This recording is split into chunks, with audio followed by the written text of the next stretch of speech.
All right, Broussard is bringing in Magic, who's got more jobs than Ryan Seacrest.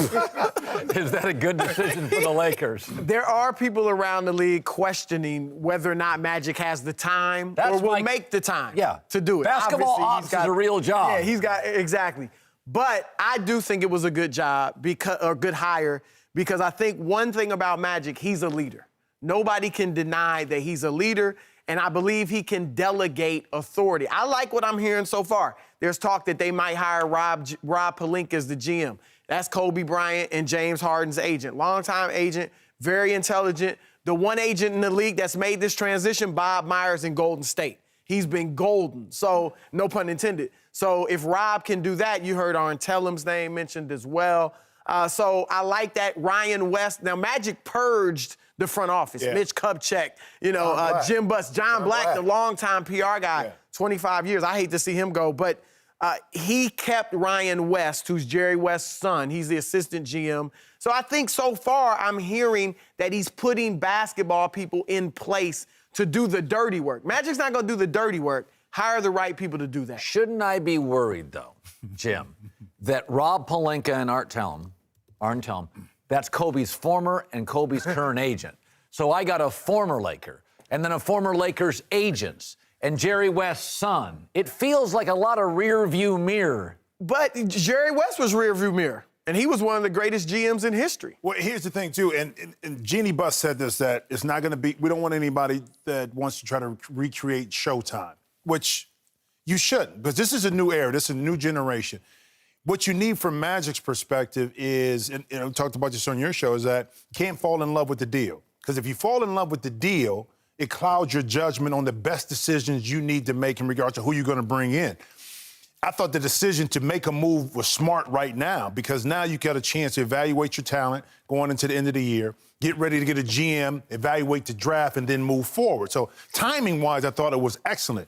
Who Magic chooses to fill out the rest of this and how he delegates his time, Chris, to me, is ultimately going to be the key. Yeah, and what personality? We've seen Magic be very successful in a number of different businesses, but those businesses required a different personality than it requires to be a successful director of basketball operation. Will he do the grunt and grind work? Because you can't delegate all of that. That's right. Okay, now we've seen Phil Jackson struggle in New York. We've seen other people struggle. So for me, I think he's more apt to struggle than to be successful. Because I said, when I heard the announcement today, I asked myself the question, two questions.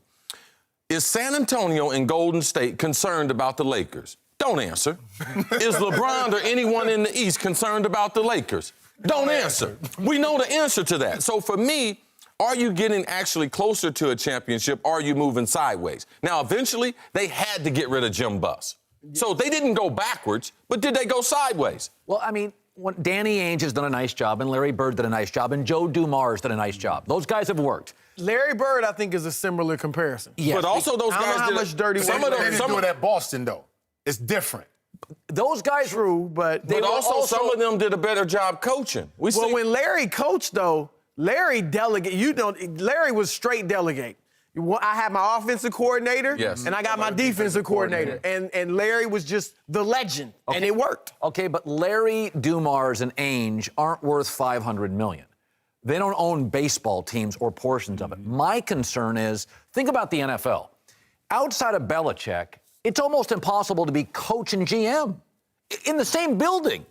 Yes. Magic's got 18 buildings in town he's running. John Elway in Denver. Okay, but John was GM of an arena team and multiple car dealerships. Yeah, which he diluted, and he wasn't full-time doing that. And Yeah, he got sold rid them of off. those. He sold all those off. I mean, I just think basketball ops is hard. It's a real job. Look, at Danny Ainge has been terrific. He's already willing to give up about 4 of those guys he's drafted. I mean, he really...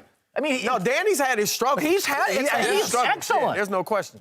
And how much time, too, from Magic's perspective, I'll say this again, is that those other guys, Larry Bird went to Indiana. He was a coach. He moved up, but he wasn't tied emotionally to the franchise beforehand like Magic is with the Lakers. And with that comes a certain, I don't know, feeling that you got to do it a certain way. You may not say you're going to do it the way the Lakers do it, but you're going to hear him talk about the past Lakers and about how we used to do it. How does that influence his decisions moving forward? Let me throw this out.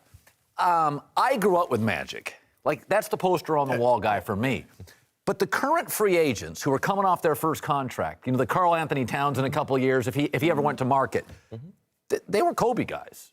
Like, Magic in the room doesn't sell them. Well, whoever's in the room, you're going to have to show a good plan because these guys want to win. So Yes. even having Magic in the room is nice, but if the plan isn't good, it's still not going to matter. Now, before that, with Mitch Kupchak and Jim Buss, they're not really charismatic people. They're not.